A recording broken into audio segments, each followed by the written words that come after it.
الحمد لله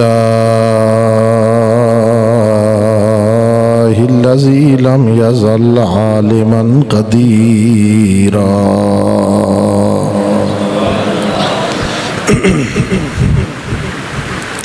حيا قيوما سميعا بصيرا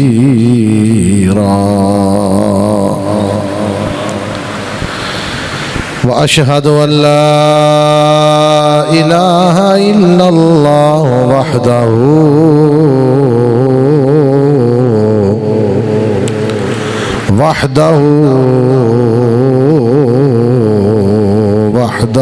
لا شريك له وأكبره تكبيرا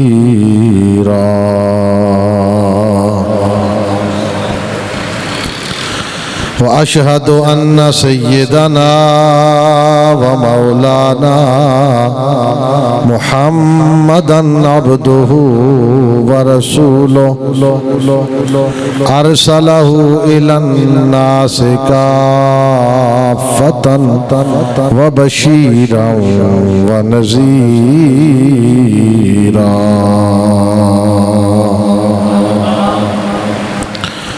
وعلى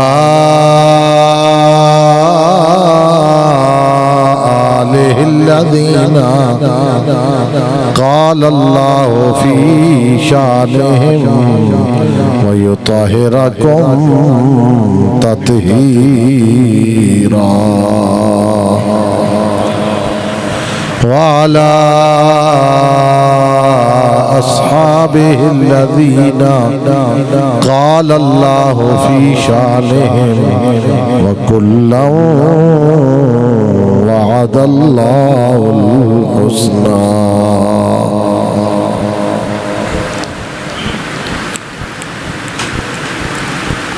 أما بعد فأعوذ بالله من الشيطان الرجيم بسم الله الرحمن الرحيم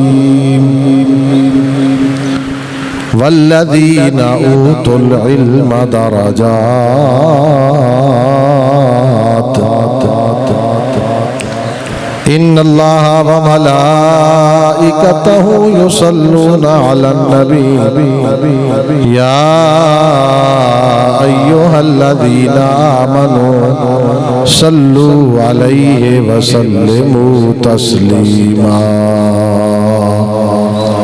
اللهم صل على سيدنا ومولانا محمد وعلى آل سيدنا ومولانا محمد وبارك وسلم عليه بآواز بلند پڑھیے الصلاة والسلام عليك يا رسول الله وعلى آلك وأصحابك يا حبيب الله الصلاة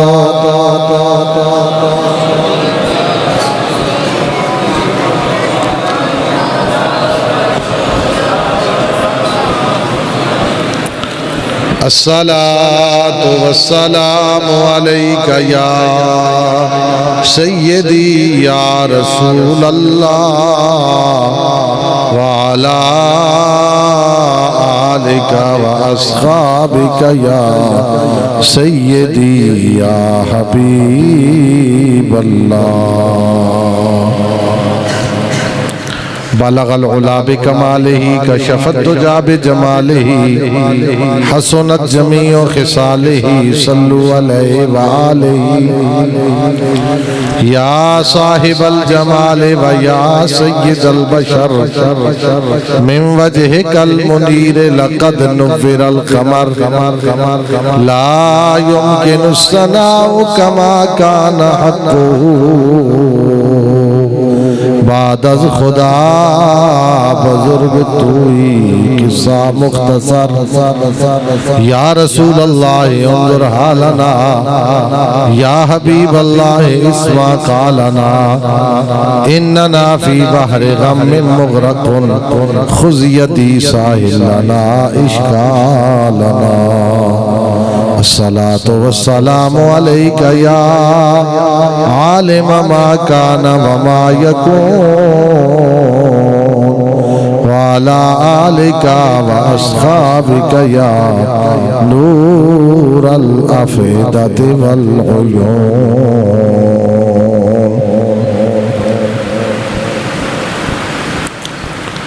بعد از حمد و صلاة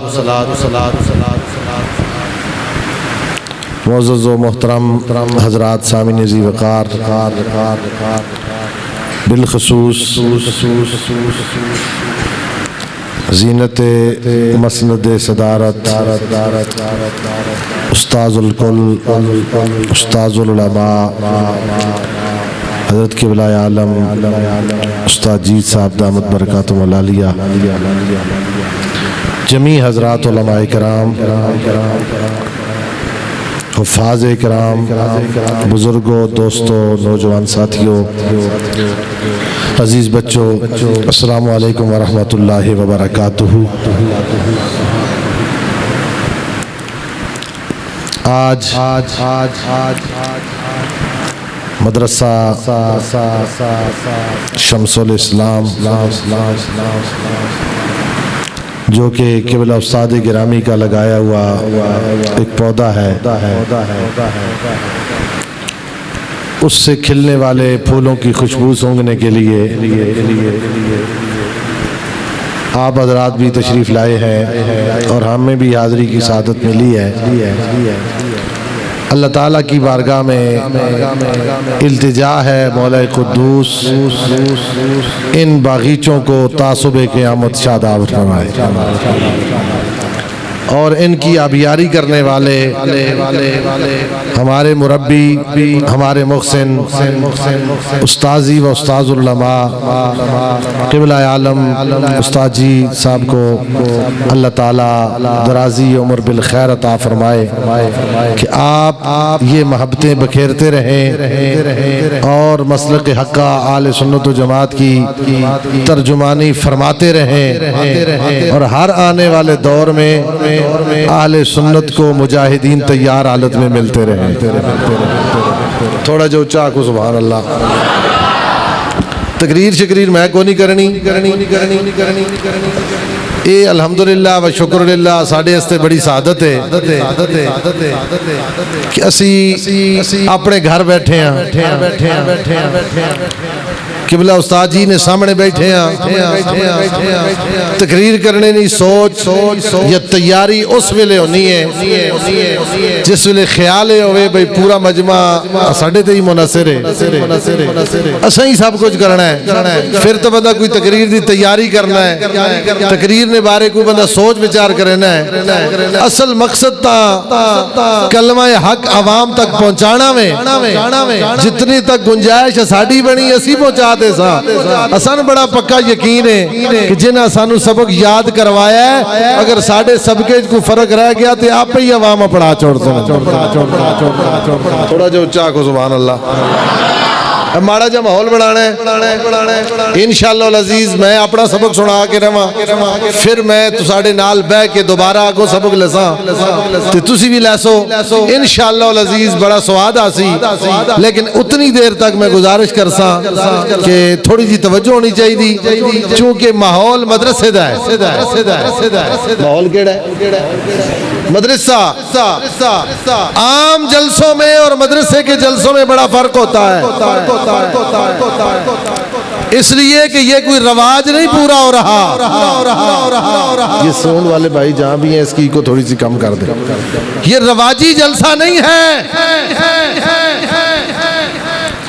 یہ آج آپ سب کو پیغام دیا جا رہا ہے کہ جن بچوں نے قرآن مجید کو اپنے سینے میں محفوظ کیا ہے ان جیسے باقی لوگوں کے بچے بھی موجود ہیں، جن کو اللہ تعالیٰ نے یہ سعادت دی ہے، ان جیسے خوبصورت چہروں والے بچے تمہارے گھروں میں بھی موجود ہیں۔ تمہیں پیغام یہ دیا جا رہا ہے لوگوں، خالی ان بچوں کو مبارکباد دینا کافی نہیں ہے، بلکہ اس دین کو آگے پھیلانے کے لیے جس طرح کسی نے یہ بچہ دین کے لیے وقف کیا تھا، ہم سب کو کوشش کرنی چاہیے کہ ہم بھی اپنے اپنے بچوں کو دین کے لیے پیش کریں، تاکہ ان کی دنیا بھی سنور جائے اور آخرت بھی تیار ہو جائے۔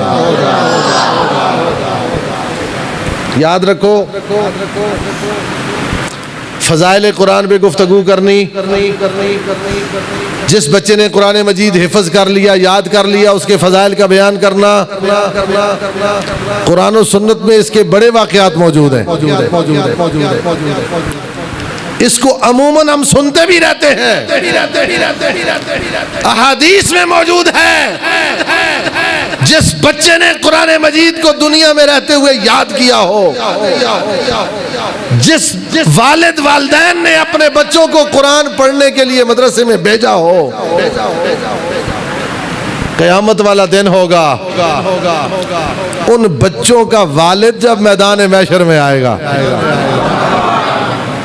جس نے اپنے بچے کو قرآن مجید پڑھایا ہے، اپنے بچے کو قرآن پڑھنے کے لیے مدرسے میں چھوڑا ہے، جدائی برداشت کی ہے، مشکلات کو برداشت کیا ہے، بچے نے قرآن مجید پڑھ لیا، حفظ کر لیا، یاد کر لیا،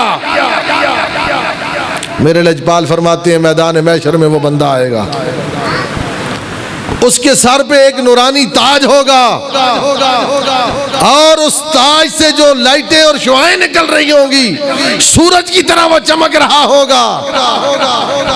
اہل معاشر حیران ہو جائیں گے، یہ کون اللہ کا قریبی بندہ آ چکا ہے جس کے سر پر یہ نورانی تاج سجا ہوا ہے، یہ تو سورج کی طرح چمک رہا ہے، آپس میں چہمگوئیاں ہوں گی، لوگ باتیں کر رہے ہوں گے، شاید یہ اللہ کا کوئی ولی ہوگا، شاید یہ کوئی برگزیدہ بندہ ہوگا، یہاں تک کہ کوئی یہ بھی کہہ رہا ہوگا پتہ نہیں کوئی اللہ کے نبی تو نہیں آ رہے۔ اس طرح کی جب باتیں ہو رہی ہوں گی، رب کی طرف سے جواب ملے گا، بھائی یہ جو بندہ میدان محشر میں آ رہا ہے، جس کو دیکھ کر تم سارے حیران ہو رہے ہو، یہ دنیا میں رہنے والے تمہارے پیروں کی طرح چمکتا ہوا ولی نہیں ہے، یہ وہ ہے جس نے اپنی غربت کو برداشت کرتے ہوئے، اپنے گھریلو حالات کے اوپر قابو ڈالتے ہوئے، اپنا سب کچھ پیچھے چھوڑتے ہوئے اپنے بچے کو اللہ کا قرآن یاد کرایا تھا۔ اس نے اپنے بچے کو کیا کیا تھا؟ اللہ کا، بولو بولو اللہ کا۔ جس نے بچے نے قرآن یاد کیا، میدان محشر میں اس کے سر پر تاج، اور جو خود یاد کرنے والا ہے، جو پڑھنے والا ہے، اللہ دنیا میں بھی اس کے لیے بشارتیں ہیں، آخرت میں بھی اس کے لیے درجے ہیں۔ میرے نبی رجپال علیہ السلام ارشاد فرماتے ہیں، میرے غلاموں جب کوئی بندہ قرآن مجید کی تلاوت شروع کرتا ہے، یاد کرنا تو بڑی بات، اس کی منزل کو پکانا تو بڑی بات، اس کو مصلی پہ کھڑے ہو کر پڑھنا تو اور بڑی بات۔ خالی قرآن مجید کو دیکھ کر جو بندہ پڑھنا شروع کر دیتا ہے، وہ کسی محلے کی مسجد میں بیٹھا ہوا ہو یا دارالعلوم شمس المدارس کی درسگاہ میں بیٹھا ہوا ہو، وہ پڑھنے والا اپنی ٹوٹی ہوئی چارپائی پہ بیٹھا ہوا ہو یا اپنی دکان کے اوپر بیٹھی ہوئی رکھی ہوئی کرسی پہ بیٹھا ہو، جب وہ قرآن مجید کی تلاوت کرنا شروع کرتا ہے، اللہ کی طرف سے آرڈر آتا ہے، اے میرے فرشتوں، یا اللہ کیا حکم ہے؟ اللہ فرماتا ہے دیکھو نا فلاں جگہ پر، دنیا کے فلاں کونے پر غربت کی حالت میں کیفیت اس کی بڑی بے قرار ہے، لیکن اس ساری صورتوں کو مد نظر رکھتے ہوئے فلاں جگہ پہ کوئی میرا خاص بندہ بیٹھ کر میرے قرآن کی تلاوت کر رہا ہے، یا اللہ کیا کرے؟ اللہ فرماتا ہے نوریو، تمہارا کام اب آسمانوں پہ نہیں، دنیا پہ چلے جاؤ، جہاں پر وہ آدمی قرآن مجید کی تلاوت کر رہا ہے تم اس کے گرد و نواح دائرہ بنا کر بیٹھ جاؤ۔ یا اللہ کیا کرے؟ فرمایا وہ قرآن مجید کی تلاوت کر رہا ہے، ایک آیت پڑھتا جائے اس کی بلندی درجات کی دعائیں تم مانگتے جاؤ، درجے میں بلند کرتا جاؤں گا۔ فرمایا جب کوئی یہاں بیٹھ کر خالی اس کو پڑھنا شروع کرتا ہے، فرشتے آ کر اس کے گرد و نواح بیٹھ جاتے ہیں، اس کی درجات کی بلندی کی دعائیں شروع کر دیتے ہیں۔ تو جو اس کو یاد کر لیتا ہے، جو اس کو آگے پڑھانا شروع کر دیتا ہے، اللہ میرے نبی فرماتے ہیں دنیا میں اگر کسی کو بہترین آدمی دیکھنا ہو، خیرکم،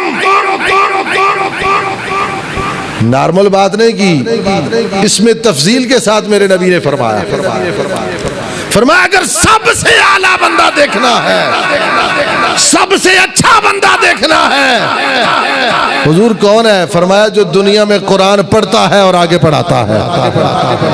تھوڑا جو اچھا کیوں سمجھنے ہو؟ باس کر دیں وہاں میرے لیے پاس توجہ فرمو، باس کر دیں تو موڑا کو سبحان اللہ۔ کم از کم بندہ 6 گھنٹے تا سفر کر کے آیا ہوئے تھے، اگوں اس دی سبحان اللہ سنن دی اتنی پوزیشن ہوئے، یہ تو نہیں نا برداشت ہونا، دب گیا کچھ سبحان اللہ۔ اللہ اکبر۔ میں پہلے عرض کر بیٹھا بھئی اتنے اسی تقریر کرن نہیں آئے، اسی تو استادن سبق سناونا آئے ہیں، تساں بھی سناونے آنے والے دور تسی بھی آکھو سبحان اللہ۔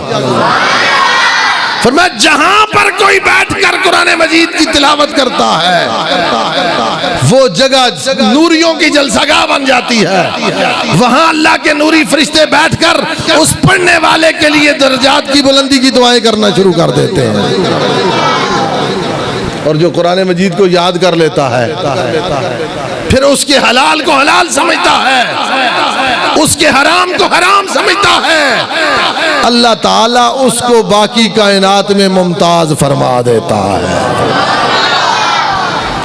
اور پھر اگر اللہ توفیق عطا فرمائے تو اس قرآن مجید کے خالی یاد کرنے تک نہ رہے، بلکہ اس کو یاد کرنے کے بعد آگے اس کے اندر جو چھپے ہوئے خزانے ہیں ان کو پڑھنے کے لیے آئے۔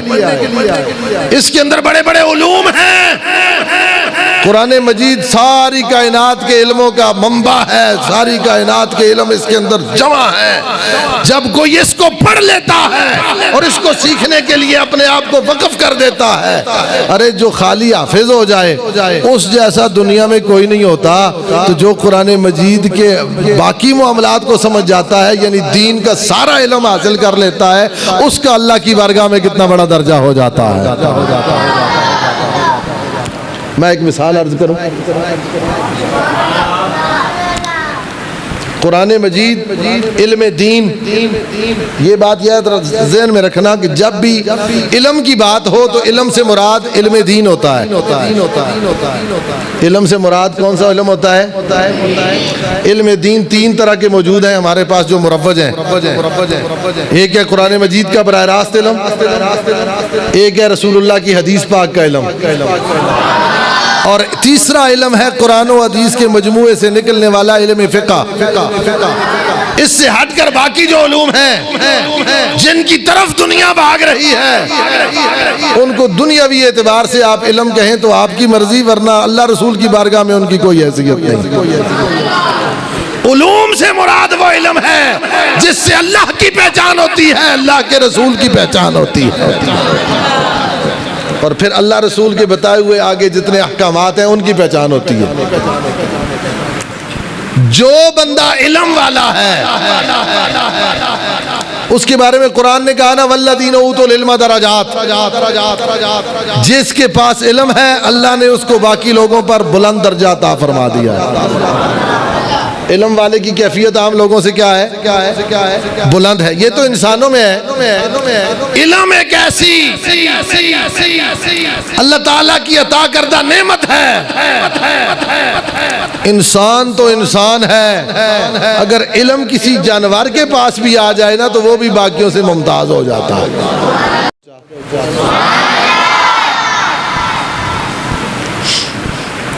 قرآن مجید نے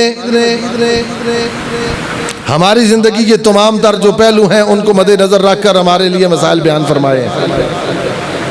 ہر انسان کو بحیثیت مسلمان کھانا بھی پڑتا ہے، پینا بھی پڑتا ہے، اور کھانے پینے کو حلال اور حرام سمجھنا یہ بڑا ضروری ہے۔ بہت ساری ایسی چیزیں ہیں جن کو ہم کھاتے ہیں، ہمارے لیے اللہ رسول نے حلال فرمائی ہیں۔ بہت ساری چیزیں ہیں جن کو ہم نہیں کھاتے، شریعت مطالعہ نے ان سے منع فرمایا ہے۔ بظاہر وہ بڑی صاف ستھری نظر آتی ہیں لیکن حقیقت میں کھانے کے قابل۔ قرآن مجید کہتا ہے یسألونک ماذا احل لہم، اے پیارے محبوب صلی اللہ علیہ وسلم، لوگ آپ سے سوال کرتے ہیں ہمارے لیے کون کون سی چیزیں حلال ہیں، ہم کون کون سی چیزیں کھا سکتے ہیں جو ہمارے لیے، بولو ہمارے لیے۔ فرمایا پیارے محبوب آپ ان کو فرما دیں اللہ تعالیٰ نے ہر پاکیزہ چیز تمہارے لیے حلال کی ہے۔ قل احل لکم الطیبات، تمہارے لیے ساری پاکیزہ چیزوں کو اللہ نے کیا کیا، حلال کیا۔ سمجھ آ گئی؟ پاکیزہ چیزیں حلال ہیں اور جو ناپاک چیزیں ہیں وہ حلال۔ جانوروں میں کچھ جانور ایسے ہیں جن کو ذبح کر کیا جائے تو حلال ہے، کچھ وہ ہیں جن کو ذبح بھی کر دیا جائے تو حلال۔ پھر ان جانوروں میں کچھ جانور وہ ہیں جو اگر کسی چیز میں سے منہ ڈال کر کھا لیں تو ان کا جھوٹا حلال ہوتا ہے، ان کا جھوٹا، اور کچھ وہ ہیں جو کسی چیز میں منہ ڈال لیں تو ان کا جھوٹا حرام ہو جاتا ہے۔ ایسا ہی ہے نا؟ ان جانوروں میں ایک جانور ہے جو ہمارے معاشرے میں عام پایا جاتا ہے جس کو کتا کہا جاتا ہے۔ یہ کتا اگر کسی چیز سے کھا لے تو وہ نہ حرام ہو جاتی ہے نہ پاک ہو جاتی ہے، یہاں تک کہ ہمارے بزرگوں نے فقہاء نے لکھا ہے کہ کتا اگر کسی برتن میں منہ ڈال دے تو ایک مرتبہ دھونے سے پاک نہیں ہوتا۔ ایک مرتبہ دھونے سے پاک، کتنی مرتبہ دھونا پڑتا ہے؟ 7 مرتبہ دھونا پڑتا ہے حدیث پاک میں، کہ کتے نے اگر منہ ڈال دیا لاکھوں کا صحیح، کسی نے شوقیہ طور پر کروڑوں کا رکھا ہوا ہے تو کتا، اس نے اگر کسی چیز میں منہ ڈال دیا تو وہ ناپاک ہو گئی، اور اگر اس نے ہماری بکری کا بچہ پکڑ کر مار دیا تو حلال ہوگا؟ بولو۔ مرغی پکڑ کر مار دی تو کھانی جائز ہو جائے گی؟ نہیں، گھر کا رکھا ہوا ہے یا کسی اور کا ہے، کتے نے جانور پکڑا تو وہ حرام ہو گیا، اس کے مرنے والا اس کا مارا ہوا جانور ہم کھا نہیں سکتے۔ قرآن کہتا ہے کچھ کتے وہ ہیں جن کو تم نے علم پڑھایا ہوا ہوتا ہے۔ آکھو نا سبحان اللہ۔ تھوڑا جو ہوتا، تھوڑا جا ہور دب کے فرمایا کسی کتے دا کھانا، کسی کتے دا ماریا ہویا کھانا جائز کوئی نہیں۔ گھر دا رکھیا کتا ہوئے یا گلی وچ پھرن والا جدوں کسی جانور نو پکڑ کے مار دے وے اس دا مردہ مریا ہویا کھانا جائز کوئی نہیں، پکڑیا ہویا کھانا جائز کوئی نہیں۔ لیکن جتھے قرآن مجید نے حلال کھانے دی گل کی تھی، رب العالمین نے فرمایا مکلبین تعلمونہن مما علمکم اللہ فکلوا مما امسکنا علیکم واذکروا اسم اللہ علیہ۔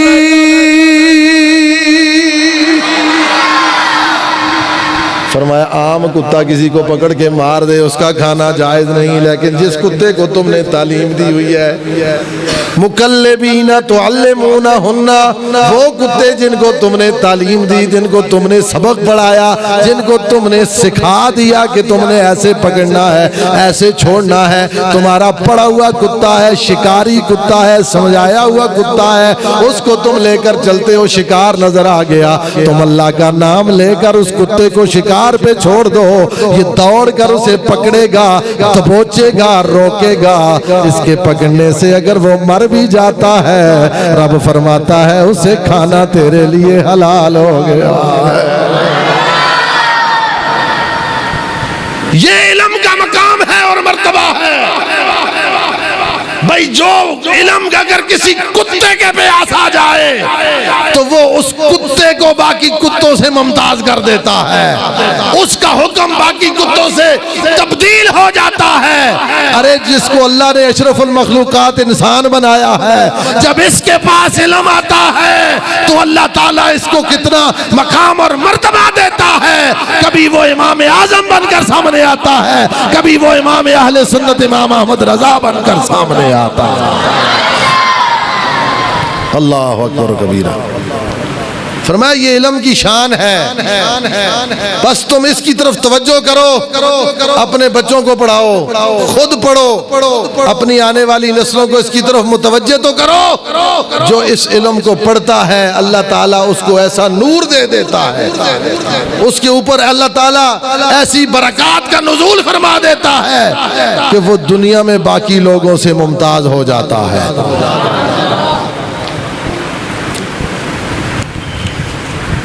دیکھیے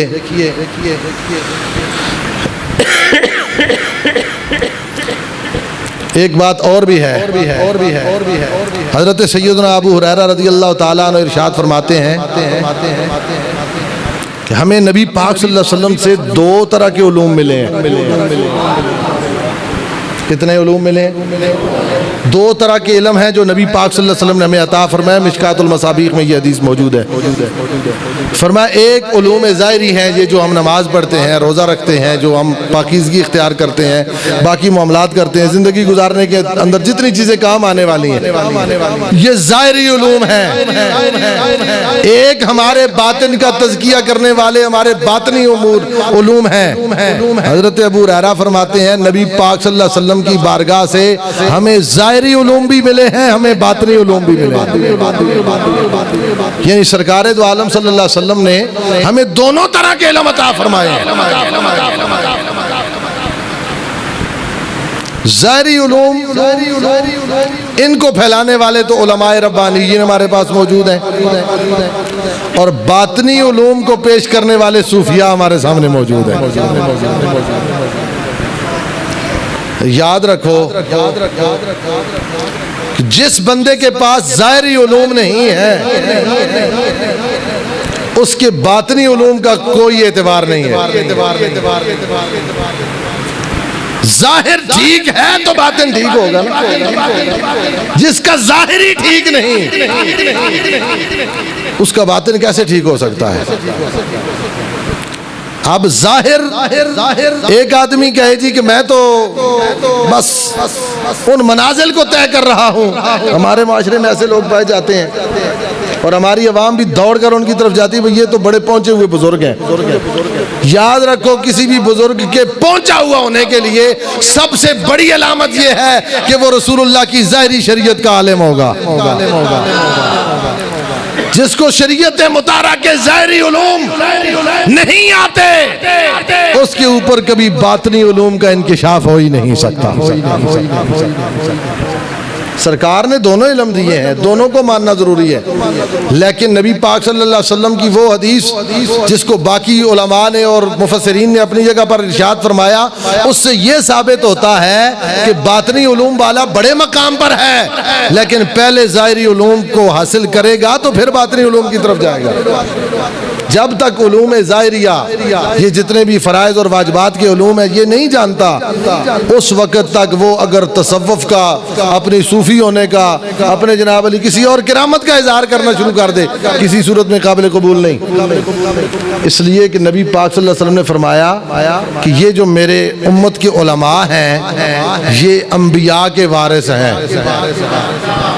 علماء امت انبیاء کے، بولو علماء امت انبیاء کے وارث ہیں۔ اب وراثت جو نبی پاک نے عطا فرمائی وہ تو علم ظاہری کی صورت میں ہے۔ اب یہاں پر اگر کوئی آدمی یہ کہے کہ ہم ان ظاہری مولویوں کو نہیں مانتے، ہم ان ظاہری باتوں کو نہیں مانتے، ہم تو باطنی باتوں کو ماننے والے ہیں، ہم تو جناب طریقت والے لوگ ہیں، ہم تو صوفی منش لوگ ہیں، ہم تو معرفت والے لوگ ہیں، سمجھ لو یہ ساری باتیں فالتو کر رہا ہے، اس لیے کہ رسول اللہ نے جو وراثت کا سب سے پہلا درجہ بیان کیا ہے وہ ظاہری علوم کا ہے۔ جس کے پاس یہ ظاہری علوم نہیں اس کے پاس باطنی علوم نہیں ہے، اور جس کے پاس یہ ظاہری علوم ہیں اس کے لیے نبی پاک صلی اللہ علیہ وسلم نے فرمایا کہ تم اس کو آگے پھیلاؤ، آگے جتنا اس کو چلا سکتے ہو چلاؤ۔ یہ میں سمجھتا ہوں ہمارے اوپر بلکہ پوری اہل سنت کے اوپر اس دور میں اللہ تعالیٰ جل شانہ کی بڑی کرم نوازی ہے کہ اللہ تعالیٰ نے قبلہ استاد جی جیسی ہستیاں ہمیں عطا فرمائی ہیں، جن کو اللہ کریم جل شانہ نے ظاہری علوم سے بھی بہرور فرمایا ہے، اور اللہ تعالیٰ نے باطنی صلاحیتیں بھی عطا فرمائی ہیں، اور اس کو آگے پھیلانے کے لیے انہوں نے جو ہمارے لیے آسانیاں پیدا کر دی ہیں۔ دیکھیں پرانے بزرگوں کا طریقہ یہ ہوتا تھا، کسی ایک جگہ پر دارالعلوم قائم فرما دیتے اور دور دراز سے لوگ آ کر وہاں سے استفادہ کرتے تھے، لیکن آج کے دور کا جو تقاضا ہے اس کے مطابق استاد جی نے پوری وادی سون میں مختلف مقامات پر دارالعلوم قائم فرما دیے، جگہ جگہ مدرسے قائم فرما دیے ہیں۔ بھائی کسی کے پاس کوئی یہ بہانہ نہ رہے مدرسہ دور تھا اس لیے ہم نے بچوں کو نہیں بھیجا، فرمایا تم آؤ تو صحیح، ہمیں جو رسول اللہ کی بارگاہ سے خیرات ملی ہے ہم اس کو بانٹنے کے لیے ہر وقت تیار نظر آئیں گے۔ یہاں بھی مدرسہ ہے، دوسرے شہر میں جاؤ وہاں بھی مدرسہ ہے، اچھالی میں جاؤ وہاں بھی مدرسہ ہے، آپ جابے کی طرف جاؤ تو وہاں بھی مدرسہ ہے۔ مرکزی دارالعلوم اپنی جگہ پر وہ جناب علی روشنیاں بکھیر رہا ہے اور ہر جگہ سے یہ خوشبوئیں نکل رہی ہیں، پتہ یہ چل رہا ہے رسول اللہ کے حقیقی وارث وہی ہوتے ہیں جو رسول اللہ کے دیے ہوئے علم کو آگے دنیا میں پھیلاتے ہیں۔ اس کے ساتھ پھر حضور کا وہ حقیقی جو مشن ہے سرکار کی تشریف آوری کا، جو اللہ تعالیٰ نے سب سے بڑا حکم ارشاد فرمایا کہ سرکار تشریف لائے، اور آپ کے آنے کا مقصد کیا تھا، وہ بھی اس سے ثابت ہوتا ہے کہ سرکار اس امت کی اصلاح فرمانے آئے ہیں، اس امت کو جہنم سے نکال کر جنت کی طرف لے جانے آئے ہیں۔ وہ تبھی ہوگا جب رسول اللہ کی پوری شریعت لوگوں کے سامنے رکھی جائے گی۔ الحمدللہ و شکر للہ دارالعلوم شمس المدارس میں بھی اور اس کی ذیلی شاخوں میں بھی یہ ہمیں بہاریں نظر آ رہی ہیں۔ اللہ کریم جل شانہ تا دیر ان بہاروں کو قائم اور دائم فرمائے۔